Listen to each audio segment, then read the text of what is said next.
Hey everybody, welcome back to Movies You Missed podcast. This is episode 22. V, how you doing? I'm doing great this evening. How you doing, John? Also great. Very excited about this episode. Man, what a wild ride, huh? For both of us. Oh yeah. These were good companion movies for sure. I agree. Yes, they were quite intense. I hadn't watched my pick actually in quite some time, so it was actually a bit of a different experience this time around. Same. And I'm loving the beginning of our podcast that every week we are trying to pick a different genre. Mm-hmm. And once again this week, this is a genre we haven't covered. Absolutely. And it's a genre that a lot of people love and a lot of people hate. And yes. Understandably so. In both camps, yes. I'm of the love camp if it's not hero worshipping or military propaganda. Yes, I'm with you on that as well. Definitely. Which neither of these movies are. Agreed. And that was one of the best parts. Yes, 100%. Well, before we jump into our intense picks this week, every now and then, V and I like to talk about if we've gone to the movies, and this week I finally did, and I was so excited that I did because the movie was a lot of fun. It was a strange, different movie, but it was very entertaining. The special effects were really, really badass, and I'm talking about the new George Miller film starring Idris Elba and Tilda Swinton. It's titled 3,000 Years of Longing. Have you heard of it, V? I have, and I've heard good things about it, and I'm a big fan of both of those actors, so certainly interested to hear what you thought about it. Oh yeah, Tilda Swinton, as we have discussed back in the Constantine episode, we are also big fans of. Idris Elba, I really enjoy his work too. Not always. I didn't like the new Suicide Squad very much, and not because of him. I just didn't like the movie. But majority of Idris Elba's work I've really enjoyed. I like him in the Thor movies. He has a show on BBC called Luther. That's pretty good. Yeah. Fuck, that show's so good. It's really good show. And his voice was used for Shere Khan in the Jungle Book live action, quote-unquote live action. But I thought he was a pretty good Shere Khan. I think his voice is rather menacing if it wants to be. Mm-hmm. And he was in our episode when we covered Rock and Rolla. Absolutely, yeah, so there you go. We're both big fans of Idris Elba and Tilda Swinton. As again we mentioned, she was in Constantine and several other films that both V and I enjoy. I thought this movie was really cool. I hadn't seen any trailers for it. I just read the description of it when I was scrolling through the Regal app. I had the theater to myself, which was pretty sweet. Mm-hmm. The sound was great. And like I said, special effects were really cool. If nobody's heard of this movie, it is about a woman that finds a little vase, however you want to pronounce it, at an antique shop, and she buys it because she thinks it might likely have a very interesting story. And lo and behold, she tries to clean it off in the sink, and out pops a djinn, which is essentially a genie, and he offers her 3 wishes. And before she can even fathom a wish, because she's one of those characters and one of those women in the movie that just seems to have everything that she needs to be content with life, he tells her stories about the 3 times that he was captured in different vases and then ended up in the one that she got. And it really was pretty badass. Like, a lot of really cool storytelling, a lot of really cool visuals. The cinematography was gorgeous, and George Miller, those of us that know George Miller, Mad Max, the newest Fury Road, he's doing, is it Furiosa or Furosa? Now you fucked me up, too. Furosa.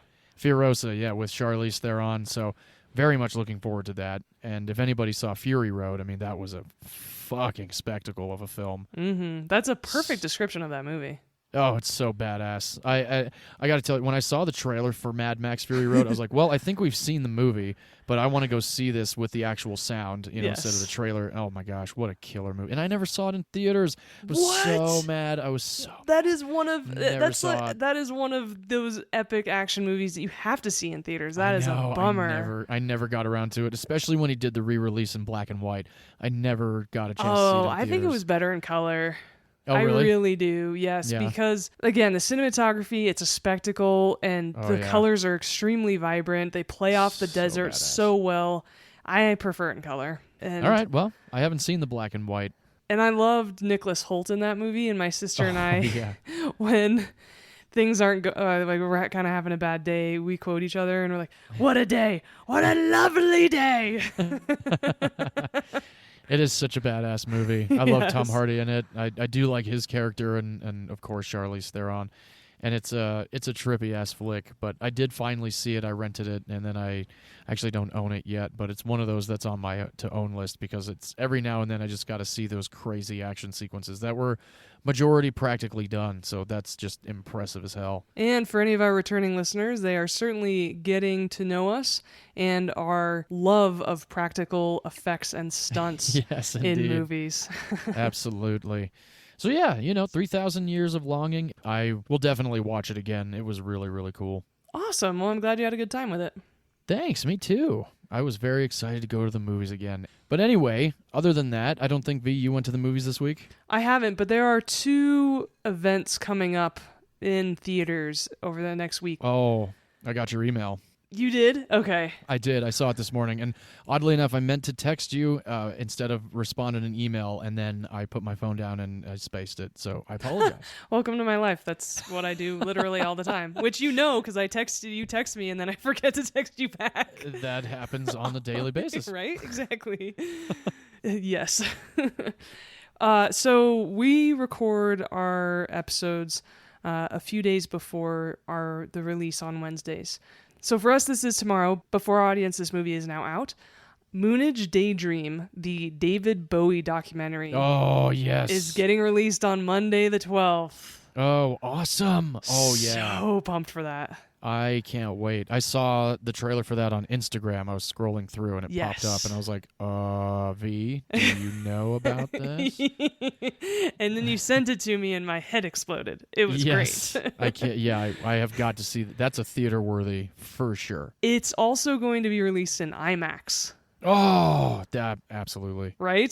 So yeah. very excited about that. And then this upcoming Saturday on September 17th, there is going to be a Batman marathon at Cinemark Theaters.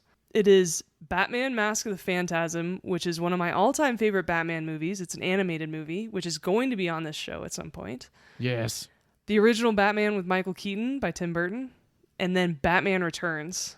What an awesome triple feature. What a fucking lineup, man. I'm so pumped. I'm going to be at work all day, and then I go to a concert with my dad that night, so I will unfortunately miss that event. Bummer. I am absolutely going, and there is a really good restaurant, but it has it's counter service. And so I think in between the movies, I'll just run over and grab something and then go back. Definitely. That's awesome. I've always wanted to do a double or triple feature like that at the movies. I would do it with Jurassic Park, Lost World, and Jurassic Park 3. But that's, for sure. And the original 4, 5, and 6 Star Wars. Yeah. But anyway. I'll sign up for that for sure. Yeah. I think we should jump into your pick this week. What do you think, V? I think that's a great idea. And yes, Sweet. I go first. Yeah, let's do it. So this is our war episode, and both of us have picked what are usually regarded as our favorite war movies, right? Yes, definitely. And both of them are a little bit forgotten, I think. So I'm really excited to either introduce them to our audience or remind our audience about how awesome both these movies are. Yes, I actually posted on my Facebook page that I had watched my pick for the first time in a while, and it's still one of my most favorites. And I had a lot of friends of mine be like, man, I haven't watched that one, or I remember that one. I'm going to watch that one right now. So I was like, yeah, sweet. And I loved watching it this time around because there are so many stars in that movie. Are you talking about my pick? Stardom, yes. Oh, yeah, definitely. Holy shit. That was the crazy thing about me watching mine, too. I'm like, wait a minute. Whoa. Oh, wait. I was, that new meme of DiCaprio pointing at the TV from Once Upon a Time in Hollywood. That was me all the throughout whole entire movie. the first 25 minutes, and the rest of my pick, yeah. Yeah, I can't wait to talk about just how many people were in your movie. But before we do that, we're going to dive into mine. My war movie came out in 2016. It is an Oscar-nominated movie. However, so many people I talk to haven't really heard of it and certainly have not watched it. Oh, interesting. A lot of people that I know have seen it. I'm glad to hear that because I think it needs to be seen by a lot of people. Oh, I agree. Absolutely. It's a wonderful movie. This is a Mel Gibson directed film starring Andrew Garfield titled Hacksaw Ridge. And I was in awe of how both of our movies this week could be brutal yet beautiful. Yes. Oh my gosh. Both of these movies are so well done and so well shot. Yeah, very much so. So Hacksaw Ridge is a biopic. It is based on a true story about a conscientious objector. This is the story of Desmond Dawes in World War II. He was a Seventh-day Adventist and refused to pick up a weapon. He had sworn off ever picking up a weapon because he grew up in a very abusive household. His father was a World War I veteran and was the only one from his small town to survive and come back home. And he had a ton of survivor's guilt and PTSD because of it. Oh, yeah. He became an alcoholic and a very violent drunk. So through that experience of growing up in a very violent household, this man, Desmond Dawes, swore off being violent and ever holding a weapon. But World War II happens, and he is of age and tells his girlfriend, I can't just stay here while everyone else goes off to fight. I need to enlist, but I'm going to be a medic. That's how I'm going to help.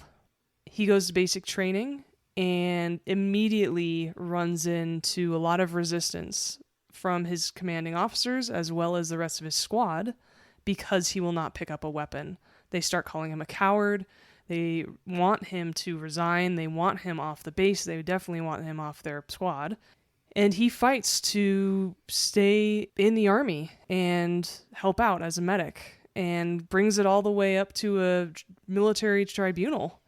And they finally allow him to go to war without a weapon. And after everyone bullying him, calling him a coward, he goes to the Pacific Front and fights in Okinawa at a place called Hacksaw Ridge, the title of the movie. And this is the story of him saving almost 100 fellow soldiers. So nuts. While never, ever firing a shot. So fucking nuts. It's so crazy. Crazy. I remember seeing this trailer and being like, yeah, that I'm seeing that, and I never saw it. Me either. And I felt the same never exact way. I was like, this went to the movie theater looks to see it. amazing, and I didn't see it either. I was so mad. Of course, I rented it, on Blu-ray after my parents told me that they went and saw it in theaters and loved it. What? Your Yeah. parents? Yes, my parents, who every time they ask me what's a new good movie out to go see, something clean and PG and G rated, I'm like, do you know who you're talking to? Right. For any of our returning difficult. listeners, they know that John's parents err on the side of Disney. Yes, very much so. They like the clean stuff, and while that's all good and well, every now and then I am surprised by my parents and hearing some of the movies that they have enjoyed, and this was definitely one of them. It's like, you got to be kidding. You went and saw a war movie that's R-rated for graphic war violence. All right, because my dad actually walked out of Saving Private Ryan. It was interesting. And so, after talking to my parents, they're very faith-based people. So they that was one of the main reasons why they went to go see it. And they're Mel Gibson fans. They both love Braveheart, which is another thing that's like, wow, you like Braveheart. One of the more brutal movies I've ever seen. Exactly, yeah. And it's for coming out in the early 90s. 95, yeah. Yeah, you just like, my gosh. So, so going back to Hacksaw Ridge, I rented it, and when it ended, I was just like, wow. Like, there was nothing. I was speechless. Yes. I absolutely am speechless after this movie every time I watch it. I just sit there silently for a while. It's just it's that impactful, that powerful of a story, and that wonderfully told. Oh, God, so wonderfully told. And again, we have talked about our love for Mr. Andrew Garfield, and he is just so great in this movie too. I think it is right up there with his performance in Tick Tick Boom. I think it's second to Tick Tick Boom, but it's one of the best things I've ever seen him do. Well, that's it's interesting. I'm very close with you on that one, but I think one of my more favorite performances of his is the Eyes of Tammy Faye, where he plays with Jessica Chastain as Jim Baker. I don't know if did you ever see that one? They are both so incredible in that movie, to a point where I could actually watch it because growing up knowing who Tammy Faye was and how horrible both her and Jim were, and being like, why would I want to watch a movie about these terrible people? It's so fascinating. So good in it. Oh my gosh, Jessica Chastain was incredible. I'm so glad she won the Oscar for that performance. I agree. Yeah, and she did all her own singing and the makeup. I mean, my gosh, She looked just like her. she really did. Yeah, I read some crazy articles about the makeup process on that movie. But yeah, we're even for Andrew Garfield. But yeah, speaking of Andrew Garfield's talent, The Eyes of Tammy Faye was one where I was like, my gosh, and Tick Tick Boom. And again, everything that he's been in is just like, yeah, man, I like you a lot, dude. Under the Banner of Heaven. Oh, so good. That was a wild one. And I even like him as Spider-Man. I still haven't seen that one. Oh, wow. That's right. I know a lot of people hate that series. I didn't like the second one, but I did think the first one was very good. I like the storyline. I think he did a good job. And also, I loved him as Eduardo in The Social Network. Oh, yes. So good. Him pacing up to Mark Zuckerberg and grabbing his laptop and smashing it on the desk. Oh, yeah. Was so powerful and one of my all-time favorite scenes from that movie. I really like The Social Network, and it's majority of the time because of Andrew Garfield. Yes. I'm not a big Jesse Eisenberg fan. Me either. But I appreciate his acting in a lot of the movies that I've seen him in. Zombieland. But yeah, Zombieland, and there's a few other ones that I liked him in too. And anyway, but yeah, Andrew Garfield really was pretty badass in Social Network. And he is just as amazing in this film. His Yes. accent is on point and consistent. He is British, and he plays a man from Virginia. Yeah, so very convincingly. Very convincingly. And there are a ton of foreign actors actually in this movie because it was filmed in Australia, and in order to get the Australian film subsidies, there had to be a certain amount of Australians in this movie. That's interesting. Which is also one of the reasons why Hugo Weaving played his father.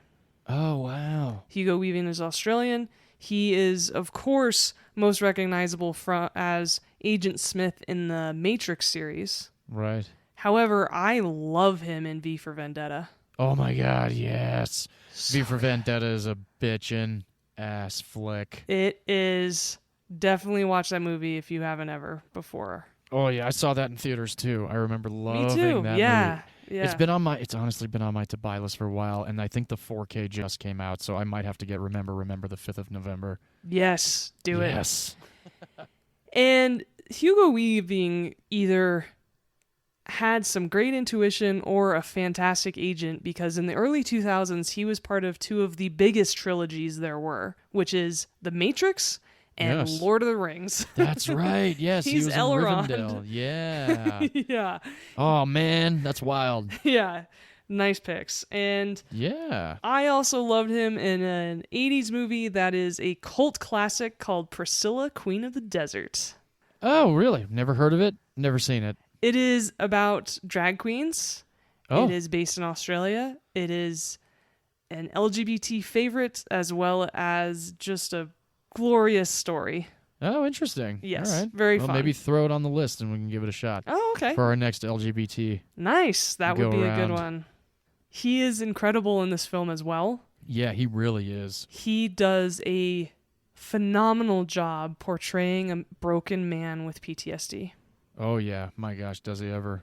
Heartbreaking. Yes. And you know how so many people overact being drunk and you immediately are like, oh yeah, you're just acting and pretending to be drunk. And there are so many times where I was like, dude, as an actor, just drink in your trailer for a while and then get on set. I know. That's what I would do. 100%. That is You kidding me? exactly what I would do. I would, on the way in, hit up a liquor store and grab a bottle and just start after hair and makeup, you know? Mm-hmm. Yeah, I know there are a lot Or of films and during actors hair that and have done makeup, that. depending on Or how long it takes. Yeah. Pop a straw in a big gulp and just fucking drink. They're gonna likely whisper about it, but it's gonna be an amazing performance. It's method. It's totally like we've method. talked about. Yes, absolutely. Yes, he does a great job. And the other people in this movie, and it's a war movie, it is 90% men are in this movie. Yeah, very much. There's two women. Two women. maybe? Yeah. And Desmond Doss's commanding officer is played by Sam Worthington, Yeah. who you immediately recognize, of course, Oh, of course. because he's the main character in Avatar. He is Jake Sully in Avatar. He's also in Terminator Salvation, the Terminator movie that had Christian Bale in it. Yes. Directed by McGee. Not a terrible movie. It's not terrible, but it's not great. It's not either. great. Anton Yelchin's in the movie as well. That's Anton Yelchin. And I know why it's hated, but I still had a good time watching it. I remember when the commercials came out for it, and I saw that it was PG-13, and I was really disappointed in that. Yes. I was like, come on. But then you see it, and you're like, yeah, this doesn't really need to be R-rated. And if you really think about it now, if Terminator 2 Judgment Day came out, it would be PG-13. They say fuck like 3 or 4 times, but that can fly in a PG-13 these days. And the violence is... Pretty it's very tame, and now compared that you think about it. what's going on in a lot of these movies these days. I think it would have gotten a PG-13 rating, but That's an interesting thought. That's the one thing about Terminator 2. When you watch it, though, you're like 90s. This was like brutal. Yeah. For a movie like that. So good though. It was. Oh yeah, one of the best sequels ever made. Absolutely. And he's also in Under the Banner of Heaven. Is it really? Oh, that's right. He plays the brother. Yeah. Yeah, the son of. Exactly. That's right. Yes. Yeah, that was interesting because Andrew Garfield's British, and Sam Worthington's Australian or Australian. New Zealand. He's Australian. Okay. Yeah. That's right. Because in Avatar, his accent. Totally comes through. He's much more practiced with an American accent by this point. He's very good in Hacksaw Ridge. Oh yeah, very. The other commanding officer is Vince Vaughn, who I enjoy in Serious Turns. I do too, and it's weird because I think one of his first serious turns was The Cell, which we've discussed. It was which we've discussed. Episode awesome. 13. Yes, and I never actually did see the Gus Van Sant Psycho where he plays Norman Bates. I refuse to watch that movie because you should never remake a classic. That's just blasphemous. Especially if you're trying to do a shot-for-shot, quote-unquote, right, homage. That's just copying. Like, what are you even doing? I didn't bother with it. And I know Julianne Moore's in it, and Anne Heche was the one, rest in peace, that is, gets killed in the shower and whatnot. But I didn't see it. Anyway, yeah, Vince Vaughn, I like him in this too. It was funny because I didn't know he was in it when I first saw the movie. When he shows up on screen, immediately though I was like, Vince Vaughn, and he does a really good job. He does, yeah, he was very good. So as we said, this is a biopic. This is a movie based on a true story, and it's directed by Mel Gibson. Now, Mel Gibson has been extremely successful both as an actor, think Lethal Weapon movies. Yes. And also as a director, and he hasn't really missed as a director. No, he has not. He directed Man Without a Face. I thought was very good, and it did really well in the early 90s when it was released. I think it was never saw that one. Nominated for Academy Award, if I remember. It's good. It had Nick Stoll in it. Oh. When he was a little kid. Very cool. He directed Braveheart, as many people know. Yes. Excellent film. The Passion of the Christ. Which I've only ever seen one time. I've only ever seen that one time, and I don't think I can ever watch it again. Yeah, I don't think so either. Fantastic movie. One and done. Yep. He directed Apocalypto, which you have told me I need to watch. I love Apocalypto so much. It's so it's so badass. It's so badass, B. You got to watch it. I think you should add it to the list. I should, yeah. It could technically be another foreign film. It could, and I could pick one. Language. Exactly, and I was thinking I could pick one to complement that. Yeah, that would be sweet. Yeah, that could be fun. He is currently in pre-production for The Passion of the Christ Resurrection. What? Yeah, that's kidding? the first I've heard of it was when I was researching Hacksaw. Whoa, there's what? Oh, so like a 3 days, like he has risen, maybe situation. I guess. I mean, is Jesus gonna? You have more experience. Or anything. You have more experience with that than I do, so you'd have to tell me. What with religion? Yes. Oh, like with what? Well, yeah, I guess that would be what it is. He is the whole Easter thing. Like he has risen after 3 days. Yes, and so that's Mel Gibson. That is who directed this movie. It's a great film. I know Mel Gibson is a little bit divisive, but goddamn, can he direct a good movie? Oh hell yeah, and a brutal movie too. I was thinking about it. It is brutal, but it's not excessive. I would argue that it's less gory than Saving Private Ryan because they're not at war the whole entire time. Right. No, I'll give you that. Definitely. The scenes are graphic in violence, definitely, but it's not like The first half of this movie is not violent at all. No, it's not. It really isn't. But the remainder of the movie is. Yes. And I feel like they are at Hacksaw for quite some time. It's almost like a full hour of the movie. Yeah, I would say it's about half the movie. But yeah, you're right. It's not as insanely violent and graphic as Saving Private Ryan, but there definitely are moments that are... I mean, one of my favorite shots of the entire movie is after they have begun the raid of Hacksaw Ridge and the camera is pulling back and everybody is like clashing with each other, kind of like Braveheart yes, style. that. Oh my God. That is amazing. a great choreographed fight scene where the camera pulls back, and as it pulls back, people start clashing with each other. That was really good. So awesome. That was a really good shot. I agree with you. And you feel like you're there too. Yes. Like I have this was actually the first film that I ever received on 4K. I got this for Christmas. Yeah, the year that I saw this movie, it must have been 2017 because you said it came out in 2016. Mm-hmm. I've watched it in 4K a few times, and this time around, this last time, I had my soundbar so loud. So, awesome. Yeah. And this film, especially with all of the conflict scenes, the war scenes, is pretty complex. Oh, yeah. It was only shot in 59 days. That's pretty nuts. Right? I didn't know that. That you watch this movie and you're like, solid 6 months. Yeah, just to arrange everything. 59 days, that's less than 2 months. Yeah, can you believe that? That's nuts. No, I cannot because it's intricate. What a tight shoot. Yeah, very intricate, Yeah. complex. The amount of special effects, the explosions, the makeup. Oh man, that must have been intense. I haven't heard anything I can only imagine. about either pros or cons about Mel Gibson's set though, so I don't know how he runs his I set. actually haven't either. Yeah. To be honest with you, I don't know anybody that I've worked with in the past that has ever been on a Gibson production. Which sometimes in cases like this, no news is good news. I mean, I suppose so, he would yes. probably Yeah. here if he was horrible to work for. Yeah. That's actually true. I imagine, Yeah. you would. Because And you do hear that about people. yeah, exactly. And I, of course, had to bring this up. The Wilhelm scream What? It's in this movie? is heard during the assault on the bunker about an hour and 22 minutes in. Oh, wow. I didn't even catch it. As some of our regular listeners know, I love to bring that up in movies since it's such a Yeah. classic sound effect.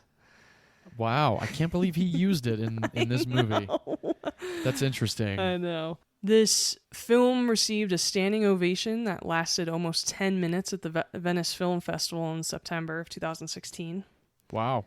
It's very well received in terms of critics and also accolades, which I'll get into momentarily. Because it is a movie that's based on a true story, there is a documentary called The Conscientious Objector that was produced in 2004. It is a documentary on the life of Desmond Dawes, and it was produced mostly before he died, which is where you can hear many interviews and first-hand accounts of his, and that's also where Mel Gibson got the clip of Desmond Dawes talking that he puts at the end of this film, Hacksaw Nice. Ridge. Yeah. Oh, very cool. And according to Mel Gibson, Desmond Doss' son, Desmond Jr., attended the screening and was moved to tears by Andrew Garfield's accurate portrayal of his dad. Oh, wow. And That's so awesome. I think that's the highest compliment you can get. Oh, hell yeah. As an actor, definitely. Right? Similar to what we've talked about with Elvis, Oh, my God, yeah. right? With Priscilla saying, like, oh yeah, that is the most accurate portrayal that I've ever seen of Elvis. Yeah. Yeah, which is now streaming on HBO Max. So that's right. I'll likely watch that one again. And when asked how many lives he saved, Desmond Doss said approximately 50, but witnesses say it was closer to 100. And so there's this mutual agreement that it's approximately 75. Meet in the middle. Yeah. And while the movie discusses these 75 men that he saved, he also treated around 55 more that were able to retreat without his assistance. My goodness gracious. And over the course of his tour, which lasted only 3 weeks, he rescued nearly 300 men. Wow. That is insane. And in an interview, he stated that he did not feel like a hero. He said, "The real heroes are still buried over there." Oh, wow. And that is Hacksaw Ridge. Highly recommend this film. Even if you're not necessarily a fan of war movies, The story itself is absolutely moving, unbelievable. Yeah, very much so. If this was just a movie and not based on a true story, everybody would be like, "Oh, this is bullshit." Oh yeah, no, absolutely. This is Everybody so Hollywood. There's no way. Yeah, there's no way that anybody could do something like that. Exactly. Like, it had to be real in order for this to be a good movie and believable. So nuts. It is such a So great good. film. So Yeah, good. I think I've only seen it now maybe like 5 or 6 times. Same. But every time I watch it, I'm just like, my God, what a wild. I mean, just imagine being one of the guys that he's lowering down, off of the ridge to camp down below, and you're just like watching all these other guys get lowered down. That would just be so insane. While the fighting's happening up there too. Right. No, it was Crazy. It's absolutely unbelievable and awe-inspiring. Very much awe-inspiring, yes. And this movie did receive, as I said, accolades, including Academy Award nominations. Oh, yeah. It won an Oscar for Best Film Editing, Very well deserved. Best Sound Mixing, Nice. and it was a nominee for Best Picture, Best Performance by an Actor in a Leading Role. Andrew Garfield got nominated for this performance. Mel Gibson was nominated for Best Director, and it was also nominated for Best Sound Editing. Awesome. So this is the 2017 Academy Awards. These are the Academy Awards for the year of 2016 films. And I'm curious if you can guess which Best Picture film it lost to. And you aren't the biggest fan of this movie. You've told me that you watched it, but you didn't really enjoy it. Oh, yeah. Oh, wait. 2016. Best Picture of 2017. Well, La La Land didn't win. Right, but they Neither thought did it did it Manchester. first. Yeah, they did. They That's thought right. it did it first. But is this the same year as La La Land? Yep. Oh, it is. Oh, okay. So Moonlight won. Moonlight won. And I don't hate Moonlight. I just didn't think it was worthy of Best Picture. Which I agree, because I was just like, what? Hacksaw Ridge, Lion, Arrival, and Yeah, it was a good Fences year. were nominated for Best That's Picture. right. And then I thought it was Manchester by the Sea, but that didn't win either. No. And speaking of, guess who Andrew Garfield lost to that year? Oh, yeah. Oh, Casey Affleck won for Manchester by the Dumbass Sea. Which is a movie you hate. That is a movie I despise. And even on Instagram, one of the accounts that we follow on our page posted a scene from that movie just the other day, and we're like, this is one of the greatest scenes in movie history of the last 20 years. Oh, God, no, it's I wanted not. to be like, you are out of your goddamn mind. But I didn't want anybody to like think like, well, I don't know, it's so weird with this podcast. And I'm just like, no, Casey Affleck, that movie sucked. Well, Casey Affleck is also really problematic. He's been accused of some serious shit. Yeah, very true, very true. And then, just so because we're talking about the Oscars, then Emma Stone won for La La Land, which was awful. There are a bunch of movies that year that you did not like. That was a bad year at the Oscars. There have been so many of them in the last 10 years. Last year was terrible. Yes. The year before, I mean, look, Coda was fine, but it wasn't. There were better movies. But yeah. Damien won Best Director for La La Land. No, he didn't. That never happened. Yeah. Not happy about that one. Not at all. And so that's Hacksaw Ridge. It won several Oscars. It deserved several more. Highly recommend this movie. It had a budget of $40 million. Oh, wow. $40 million? Mm-hmm. Wow. I'm surprised by that. I thought it would have been a little bit more than that. Same. And that was another one of the reasons why Mel Gibson made sure to film in Australia and get some film subsidies from the Australian government, because it was a pretty lower budget movie for what it was. Wow. Wild. But it made $67 million in the U.S. Nice. And $180 million worldwide. Wow. There you go. Fantastic. Very happy for the entire crew. I'm sure it was a lot of work. It came out exceptionally well. I recommend this to anyone. This is a story that absolutely needs to be known and told. Oh, most definitely. I'm very glad that you picked this movie. Good, I'm glad. And to continue our war-themed episode, I'm going to go ahead and hand it over to John for his movie. All right. Sounds good. I chose a movie that is my favorite war movie, as Vee had mentioned earlier before our discussion of Hacksaw Ridge.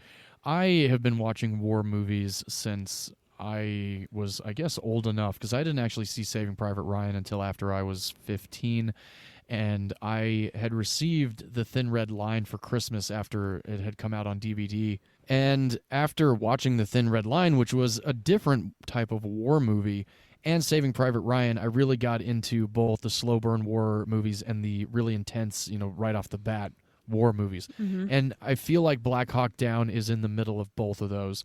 And this movie runs at 2 hours, 24 minutes. It was released technically in 2001, and the reason for that, we'll get into that in a little bit, but this was actually a wide release in January of 2002, so it's technically a 2001 and a 2002. The reason being for the 2001 release was because there were a lot of really positive reviews coming from test screenings, and they wanted to get it out early enough to be considered for the Oscars for the following year. So Black Hawk Down is directed by Ridley Scott. It is based off of a book by Mark Bowden, and Mark Bowden actually turned this into a book after a 29-part mini-story series in the Philadelphia Inquirer, which is where he was a writer at the time.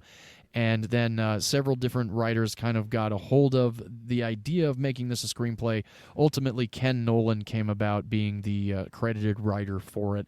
And I read that Steve Zalian, Steve Gagin, and several other prominent writers throughout Hollywood actually had a hand in writing a draft or two of Black Hawk Down before it finally got into Ridley Scott's hands and Jerry Bruckheimer's hands. So, Black Hawk Down stars Josh Hartnett, Orlando Bloom, Jeremy Piven, William Fichtner, Eric Bana, Sam Shepard, Jason Isaacs, Tom Sizemore, Ewan McGregor, Ewan Bremner, and Tom Hardy.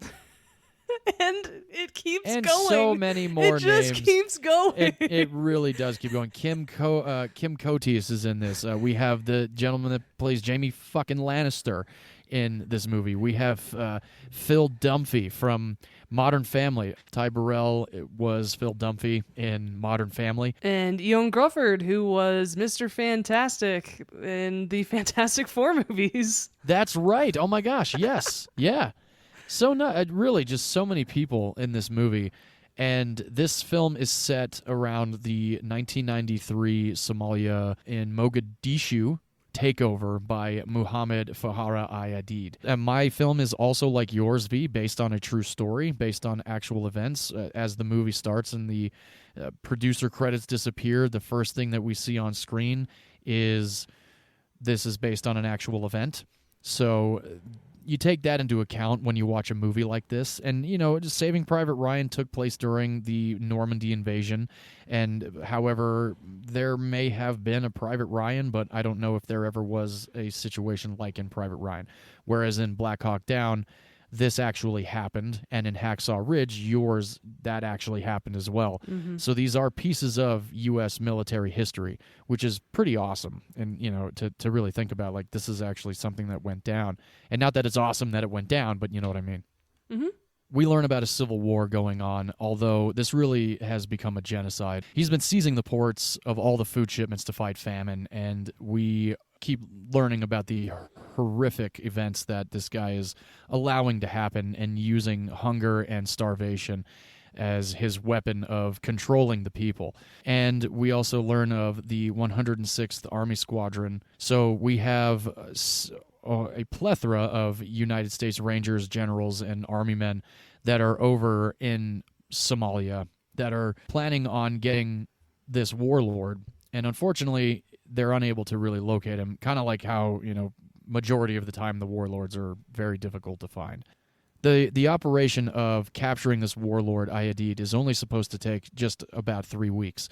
It ends up being well into over 6 weeks before they can actually form a plan well enough that Washington would approve for them to actually begin this operation. So we have an informant on the ground in Mogadishu at the Bukhara market where two generals of Ayadid's cabinet are about to have a meeting. And this is where the first takedown is going to happen. So we get an insight as to how this is going to happen. There's going to be Blackhawks going up in the air. There's going to be several other helicopters, snipers.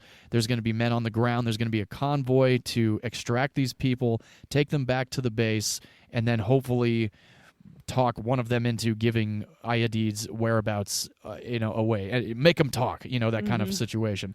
So as the informant is driving around the Bukhara market and finally gets to where this meeting is actually happening, the Army and our Delta squads are then given the code word Irene. And Irene, kind of like back in Dr. Strangelove, how it was wing attack plan R, they use Irene as the go button to, launch the campaign.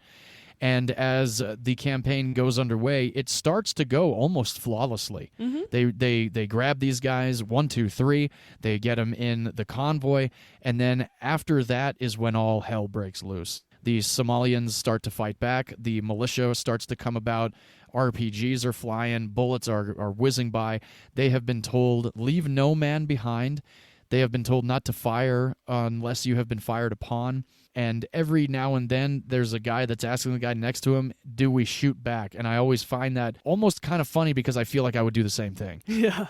There's a moment in the movie very early on after they've captured these cabinet members, and there's a guy on a 50 cal, and we have McKnight, who's played by Tom Sizemore. He's trying to figure out visually where they're going to go next as they're loading these Humvees up of these cabinet members. And the guy on the 50 cal going, they're shooting at us. He goes, so shoot back.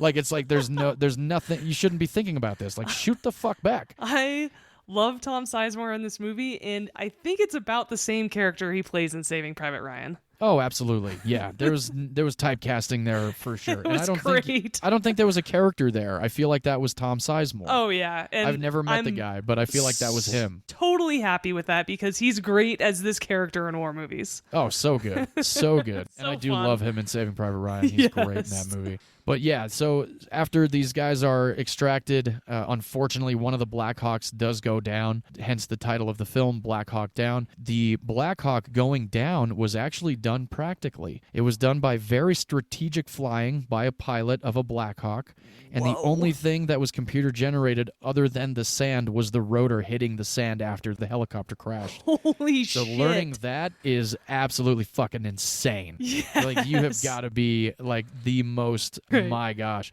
you're flying a thing like that. They're so big, like when you watch this movie, those Blackhawks are massive. Loved the scene along the coastline with all of the helicopters in formation. That was my favorite shot of the whole movie because it was so gorgeous. Oh yeah. Oh, the cinematography is amazing. Great. It really was. Yeah, and the soundtrack is great. Hans Zimmer brought us another killer soundtrack. The one thing that I was actually blown away to find out about the pre-production and production of this film, Ridley Scott storyboarded every one of his shots.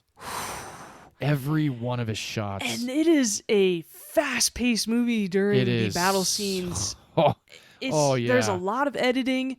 That's really impressive that he storyboarded everything. I would find that so tedious after a while. Absolutely, yeah. No, but like you said, it's a very well put together film. It is a beautifully shot film, and the fact that it is storyboarded, it kind of just blew me away. Same. So Black Hawk goes down. We have a company run by Sergeant Eversman, played by Josh Hartnett. He is told by one of his commanding officers that he needs to get to the crash site and secure it. Find survivors, leave no man behind.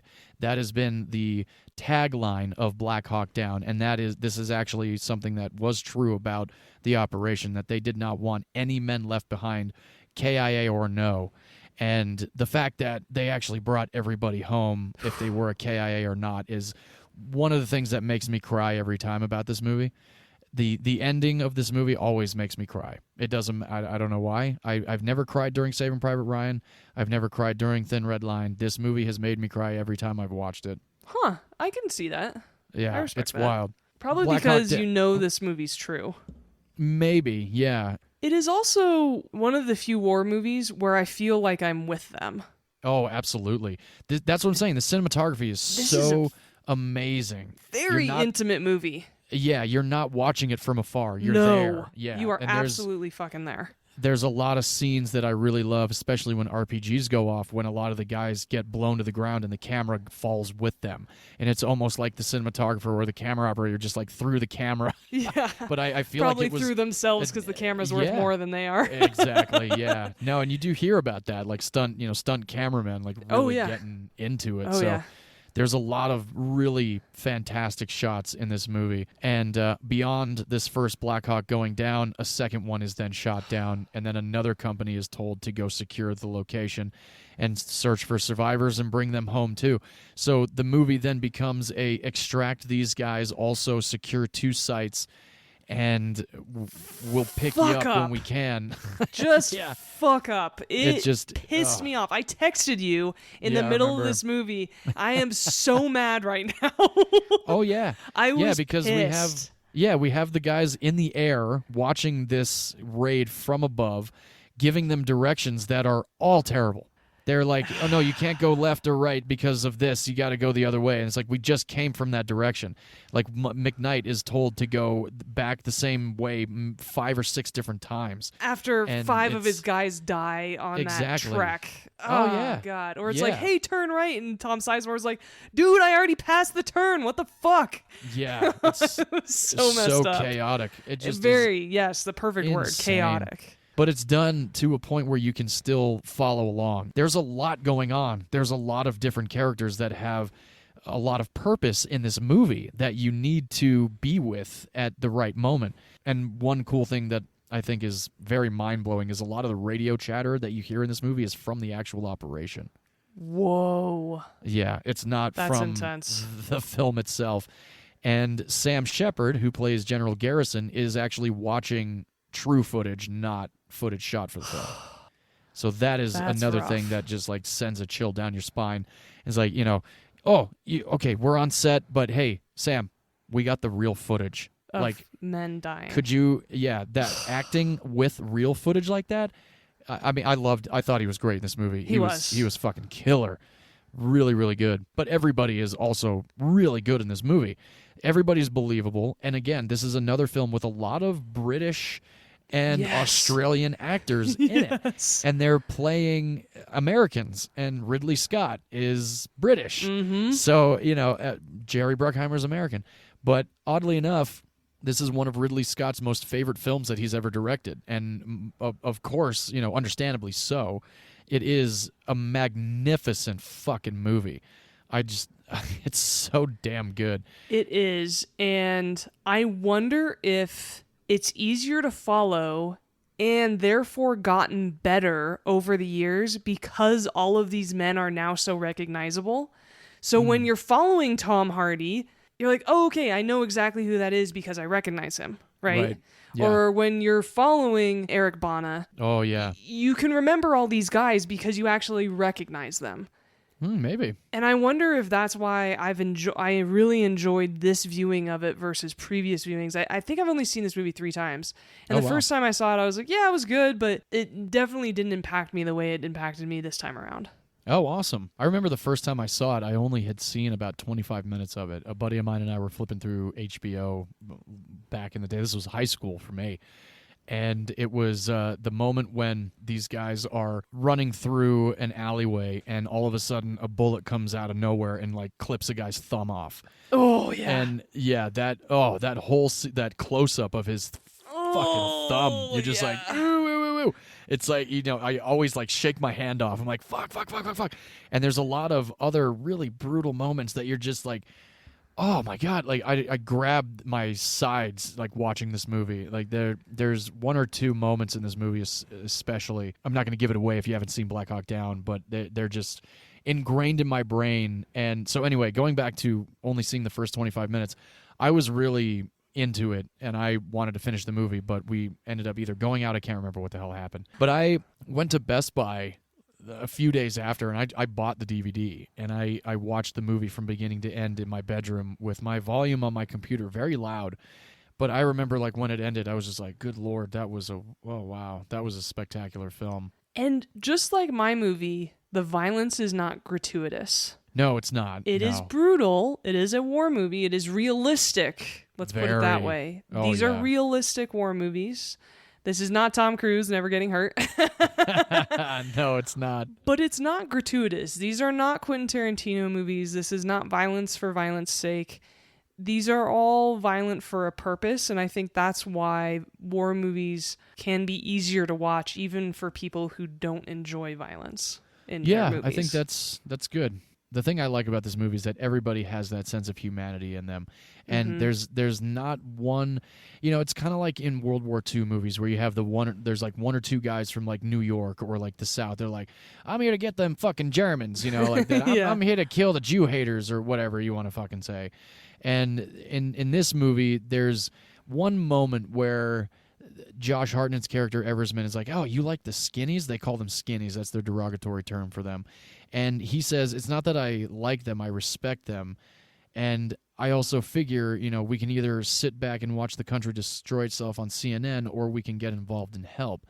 And while that is always the good intention, it's still like, but why do we need to get involved? It's interesting to me. It's like, this is like one of those movies where it's happening in Somalia and the United States government was like, well, go get the guy out of there and have them adopt our ways or Right. move on, as whatnot. And I love the political discussions in this movie that the American soldiers have with the Somalian warlords and his crew, because the conversations are very realistic. They are not pro-America or one-sided or ignorant. They are, like you said earlier, like, what do you think's going to happen? You really think you're going to install democracy in this country and we're just going to stick with your values? This is Somalia. This is not the West. We don't do things the way you do things. Yeah. Killing is negotiation. Killing is negotiation. Yeah. That was such a good quote.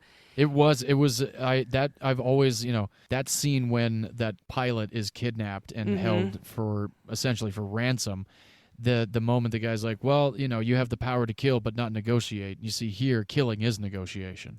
And you're So like, good. fuck. And it's true too. And certainly across the world these days now, there's the leader that everybody's like, he's tyrannical and there's this, that, and the other going on, and the only way we can really do things and overthrow him is by doing it this way, and this is how we do things. So it was very impactful to watch this time around at the age that I'm at now with what's going on in the world. I know we wanted to help, but at the same time, the guy says, if you think if you kill Mohammed Fahari Ayadid, it's just the killing's going to stop. Yeah, it's like, and we're going to just adopt American democracy. And like you said, they said that's not how it works here. So it's very fascinating to also love a movie like this, but at the same time, it's like there's a lot of good history there, and it's almost kind of like Vietnam too. Like we went in there with the intent to help, but we didn't. Well, I would help, argue really. that Iraq is and Afghanistan are Vietnam too. Right. Yeah. Which, funny enough, there is a quote about that in this movie. Sam Shepard is talking to one of Ayadid's lieutenants, and he goes, "This isn't Iraq. This is much more complicated than that." Oh, that's right. Yeah, I remember that. I love that. Like, I was like, wow, that's foreshadowing. Yeah. This movie was made in the year 2000, 2001, and so the Iraq and Afghanistan war had not happened yet. Not yet. He says that, and I was just like, man, that aged poorly. Well, it also could have just been a line because of the early 90s, when we were still kind of Desert Storm. tinkering around. And exactly. So, yeah, there you go. Yeah. But overall, like, it really is a wonderful film, and again, we mentioned the cinematography is great. There's a lot of really fun trivia on this film that I thought was pretty cool that I think you might enjoy. The Department of Defense gave the producers a platoon of Army Rangers to do the fast rope scene on the helicopters in this film. Ooh, cool. Which was, pretty sweet. So there's that practicality for you. This was Eric Bana's American film debut. I like him a lot. I really like Eric Bana. I've always liked his acting, and I love him in this movie as Hoot. I think he's great. His dialogue between Eversman is really great. At one point, he's like, people ask me, Hoot, what do you think we should do? And he goes, you know what I think? It doesn't matter what I think. And it's true. It doesn't matter what he thinks. He's there. He's following orders. And then another thing he says is like, when he, after the whole thing is essentially over, Eversman's like, you go back out there, and he goes, yeah, when I go home, people ask me, Hoot, why do you do it? Are you some war junkie? I said, if I tell them, they won't understand. They won't understand that it's about the guy next to you. And it's like, fuck, dude. Like, yeah, it's nuts. And then the other thing that Hoot says to Eversman after a very unfortunate sequence in movie that makes me, oh my gosh. Heart-wrenching. Yeah, you know what I'm talking about. Mm-hmm. When Tom Hardy's character gets saved, essentially, Twomley gets saved. This 15-minute sequence with this one actor is so convincing that he actually has this wound. So after a moment or two later on, Hoot is with Eversman, and he goes, there's really no time to worry about could-haves or should-haves. It's just war. And you're like, fuck. Like, what a way to like brush it off your shoulder and just move on, But how can... have to. If you're out there, that's what I'm saying. Like, you would almost have to be like, fuck it. This is what it is. I need to either survive or save the man next to me. And that actually, there's a moment in your movie that I forgot about that I actually made a very loud exclamation during a grenade that a Japanese soldier has that Sam Worthington sees him try to throw, but he grabs it and drops it on the floor and shoves this guy on it. And then it blows up, blowing him back, but he doesn't get hurt. So it's it's just war. It's like there's no time to think. And that was another thing that I thought was great about Hoot's character. And he actually is a true character. His name is Norman Hooton. He retired after 20 years of being in the armed forces, but then he joined the Air Marshal Service and then ended up studying medicine because he was very concerned about the rise in suicides of veterans, and now he studies PTSD and works at the Orlando VA Med Center focusing on post-traumatic stress syndrome. Aww. So I thought that was pretty awesome. Yeah. And I, for his character, he's a sniper. I don't know. There's a lot of things in war movies that I'm like, I don't even know if I could like think about it, and I'd die in 2 seconds because I'm indecisive. I feel like, I would like run. I would just run with the gun, shooting in all directions. It'd be like, fuck it! Like, just like. And I would either stand in one spot and get killed, or run because I'm like, I need to keep moving, and then get killed. Like, I would die in 2 seconds. Well, it's like Ewan McGregor's character, which Yes. I thought his character was great. Grimes, we're introduced to him because he can type, and Orlando Bloom is checking in, and we learned that Ewan McGregor is a little salty because he hasn't been out, because Blackburn asked him, he goes, so what's it like? And he goes, what? And he goes, the battle, the fighting. He goes, I wouldn't know. You're looking at a guy that believed the commercial, be all you can be. I made coffee during Desert Storm. I love that. So it's like he can make coffee and type, so he hasn't been out on the forefront. And then a soldier gets wounded, and he ends up going out. And, of course, you can see the absolute fear in his face. And there's a moment when he's on the ground when the guns are going off, and he almost gets hit by an RPG, and he runs off going, fuck this! I thought that was hilarious, but at the same time, like, yeah, that would be me. Yes. That would be me. And when I contracted for the military and got to meet a lot of National Guardsmen, I mostly trained Army National Guardsmen. I come from a family with various military members. A big chunk of them, especially on my father's side, were in the military, but at the same time, my immediate family is, I kind of grew up with hippies, and we were very nonviolent people, and, protested against the Iraq War when it was starting. And so it was a new experience for me to be around military people directly as an adult when I was contracting, and none of these guys were bloodthirsty. Not one awesome. that I met. Every single one of them were just National Guardsmen because they couldn't afford college, and that's what they needed to do to pay for college, or that was the job in their very, very small town that would pay the bills for their family. And so many of them would go on multiple tours of Iraq or Afghanistan, because I was training them in 2008 and 2009. And so many of them said, well, you get paid more when you're in country. When you are in a foreign country on deployment, you get paid a lot more. So many of them did multiple tours just because they needed to pay their mortgage. Wow. They didn't want to kill anybody. Like I said, they weren't bloodthirsty, and it was very eye-opening for me as someone who, grew up in an anti-war family, to know that it had everything to do with policies and politics and nothing to do with the soldiers on the ground. Right, yeah. That's the twisted part. Mm-hmm. That's crazy. Thank you for sharing that. I did not know that. Yeah. That's wild. I was unfortunately not allowed to be any military because of my heart condition. Same. But yeah, my father was Navy, and so were both of my grandfathers as well. Well, I'm sorry that you could not continue that tradition if that is something you had wanted to do. Yeah, it would have been. When I learned that I couldn't, I was a little upset about it, but I got over it. It's kind of like I can't play football, I can't play contact sports, so I got over that pretty quickly. But yeah, it would have been nice, but it is what it is. Going back to Black Hawk Down, Russell Crowe was actually offered the role of Hoot, which I thought would have been a pretty good fit. Yep. But he had to turn it down because he was making A Beautiful Mind with Ron Howard at the time. And this was right after Gladiator with Ridley Scott, so it makes sense that Ridley yeah. would have wanted him. Yeah, no, I thought that was pretty awesome. The film is 2 hours and 24 minutes, and it condenses down 18 hours of combat to just under 3 hours. And that's the other thing, throughout the entirety of the first half hour, 40 minutes of this movie. Oh, this is only going to take half hour. We'll home them back in an hour. Yeah, right. They leave at like 3 in the afternoon, and then towards the end of the movie, it's 8 o'clock in the morning the next day.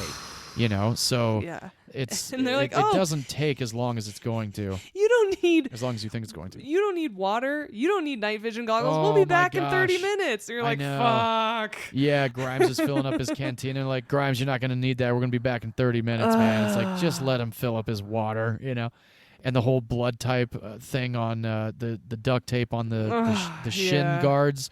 The names on the helmets actually was not something that was accurate, but Ridley Scott wanted to do that because he felt it would be easier for the audience to keep track of everybody, which I kind of appreciated.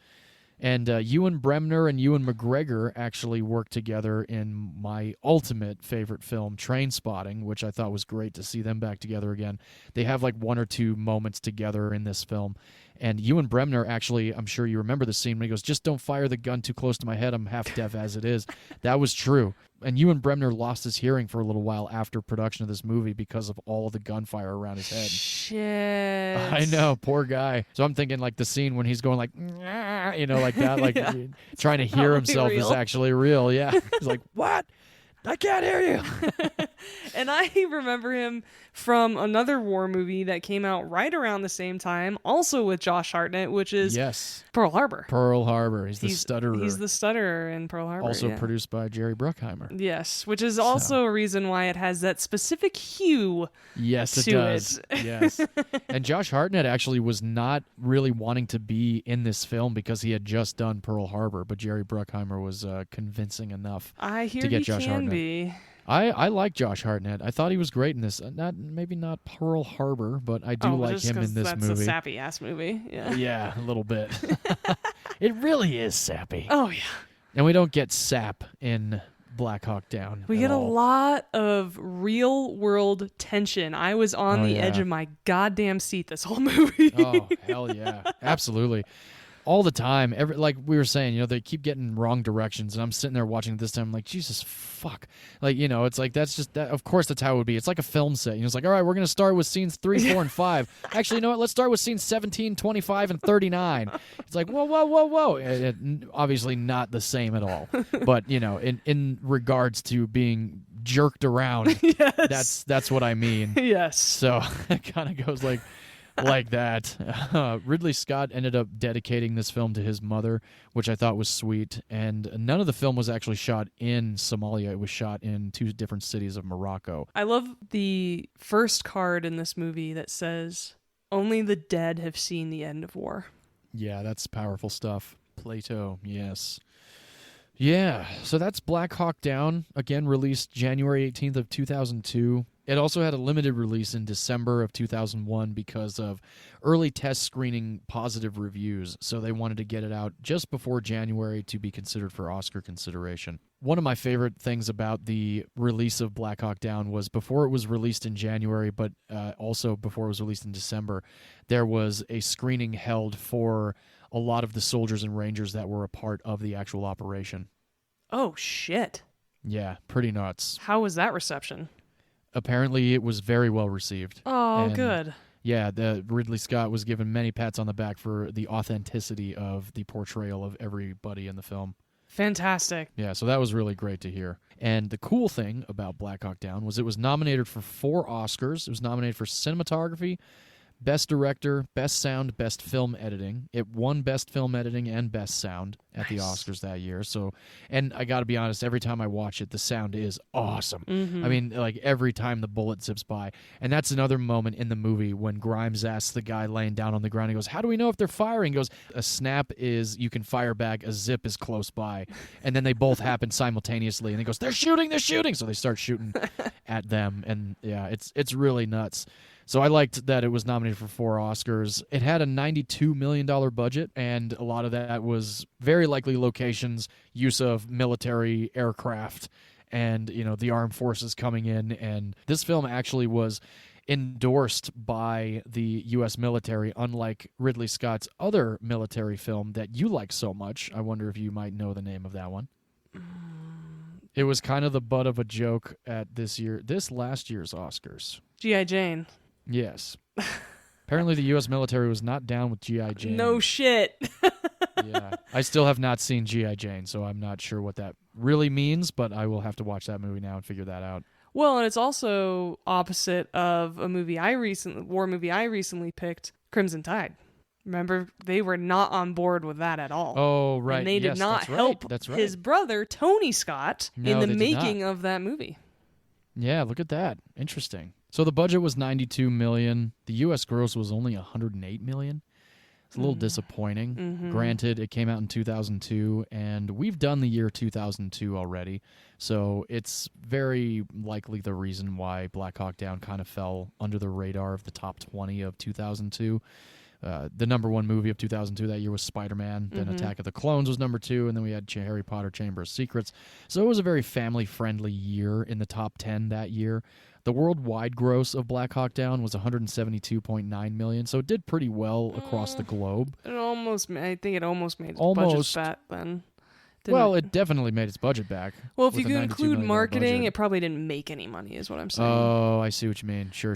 But yeah, I guess I don't know. I didn't really look into that portion of it. Right. I never actually think about the marketing because we know of some terrible marketing faux pas like John Carter, where they spent, $200 million on the movie and then almost $200 million on the marketing, and it didn't do jack. I like that movie too. I've never seen it. I heard fun. It's a lot of fun.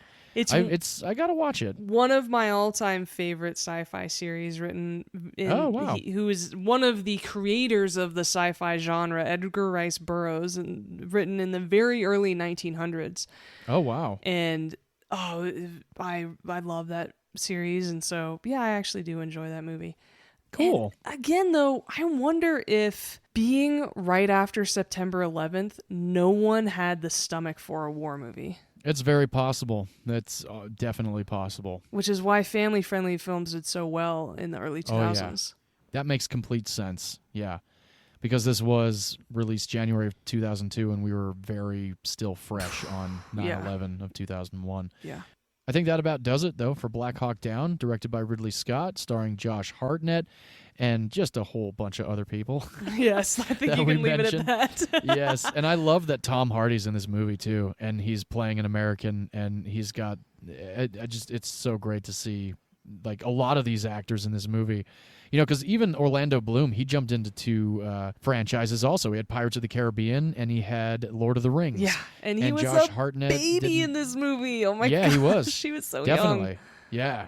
Ewan McGregor was in the Star Wars franchise at this point because Phantom Menace had come out. Attack of the Clones was number 2 of 2002. So we had Obi-Wan fighting in the Somalian desert. And everybody else that was in the film, very believable. Everybody cast in the film is great. Yeah. There's not one person that is not believable. You love and hate a lot of these people.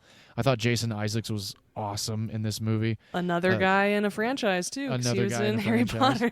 There you go. Yeah. Look at that. Franchise people all around. And you can now buy a Black Hawk helicopter. Can you really? Military surplus. They are selling Hueys and Black Hawk helicopters. If you have an extra $400,000 laying around, you can buy your own Black Hawk. Oh my gosh. 400 grand for a Black Hawk? Yeah. I've never flown in a helicopter. I've always wanted to, but my mother has always been like, I don't want you ever. If you ever fly in a helicopter, don't tell me. Yeah. I'm like, okay, fine. I tell my mother the things that I do after I've done them. Yes, I learned that. Yeah, I learned that around my 20s. Right? I just need to tell my Same. mom after the fact. I started flying in helicopters when I was 2 weeks old. For my 2-week Wow. checkup, they discovered my heart condition and Oh, snatched me away from my parents and flew me all the way down to San Francisco to UCSF. And I then spent the next year off and on in the hospital. wow. And that's when I started flying in helicopters, and then I've flown in several since then. That's crazy. Yeah. They're fun. They're very cool. I want to ride in one at some point before I die. Definitely. So, V, curious, would you watch Hacksaw Ridge with your grandma? I would, actually. I would watch them with both my grandmas. So at first I was like, oh, probably my grandma who was the sheriff, but both my grandmas, because I think the other one would have really appreciated the fact that he was religious and passive, a conscientious objector. So yes, I would actually have watched this with both of my grandmas. And I think anyone over the age of like 16 can absolutely watch this movie. I agree. It has a great message. It really does. And John, would you watch Black Hawk Down with your grandma? I don't think I would. My grandmother hasn't really been into war movies, especially since my grandfather was in the military. Mm-hmm. So it wouldn't be one that I'd be like, hey, Grandma, let's watch Black Hawk Down. And I would probably say the same age range for Black Hawk Down as well. Absolutely. Yes. 16 and above. So next week, we are jumping into a little bit lighter fare. I am excited about my pick because this movie cracks me up every time. It's the 1989, written by Nora Ephron, directed by Rob Reiner, starring Billy Crystal and Meg Ryan. This will be When Harry Met Sally. I've never seen that movie. What? I know. Oh. I know. I This just is never gonna got around be- to it. I'm so excited. This is going to be interesting. Yeah.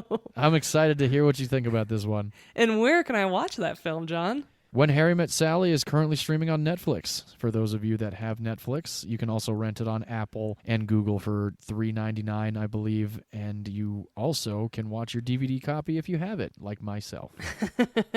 And to complement that, I picked the 1984 romantic comedy, which 84 was a fantastic year. I will definitely be picking more movies in the future from that year. Oh, good. Starring Michael Douglas and Kathleen Turner. This is Romancing the Stone. And I've only seen this movie one time many, many, many years ago, so I really do not remember much of it. Oh, one of my all-time favorite romantic comedies. I'm so excited to have you watch it again. Yes, two of our favorite romantic comedies we are thrusting upon each other. And you can watch Romancing the Stone if you have an HBO Max subscription. Oh, wonderful. Yeah, otherwise it's for rent for $3.99 from other streaming services. Fantastic. That about does it for episode 22. Thank you guys so much for listening. For those of you that are brand new, thank you for joining us this week. Those of you that are returning, thank you very much for continuing to join us every week and listen to us discuss these films. We really enjoy doing this. If you're on Twitter or Instagram or Facebook, please do look us up. Follow us, like, share, subscribe. Give us a review, send us some suggestions, whatever. Interact with us. Let's chat. Let's talk movies. I've been getting some messages lately from a very loyal fan, and I got to say I really enjoy talking with this guy because he and I have been following each other on my personal page, and now he's been commenting on just about every episode, and he finally sent us a suggestion, which was a good suggestion because it's a film that I actually really like. I think you like it too. He suggested that one of us pick Collateral with Tom Cruise and Jamie Foxx. Ooh, great suggestion. So good. Yes. So I might have to throw that in there, and because Please that's do. really that one I really like. 'Cause I saw that movie twice in theaters. Really? Oh, wow. Yes.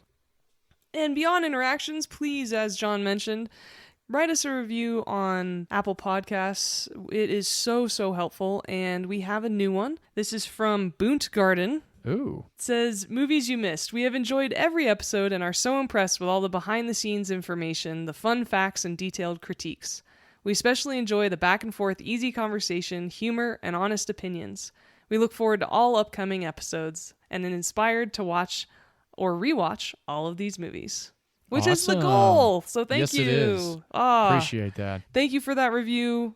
We deeply appreciate it and absolutely are so excited every time we receive one. So if you have a free moment during your day, please take the time to write us a review. It's so helpful, and we are really affected by it, and it absolutely makes our week when we get one. It does indeed. Thank you very much, everybody. That about wraps up episode 22. Thank you guys again so much for joining us. I enjoyed this week's discussion. How about you, V? Absolutely. Loved both these films. Thank you for the opportunity to talk about both of them. Absolutely, and likewise, thank you for the opportunity to discuss yours. And as always, we like to sign off with film is a form of art, and in art, every opinion is valid, except if you think. Oscar-nominated movies can't be underrated. Hey. Oh, well, I agree with that. That's a good one, V. Nice work. Thanks. Yes. We'll see you guys next week. Cheers. Bye-bye, everyone.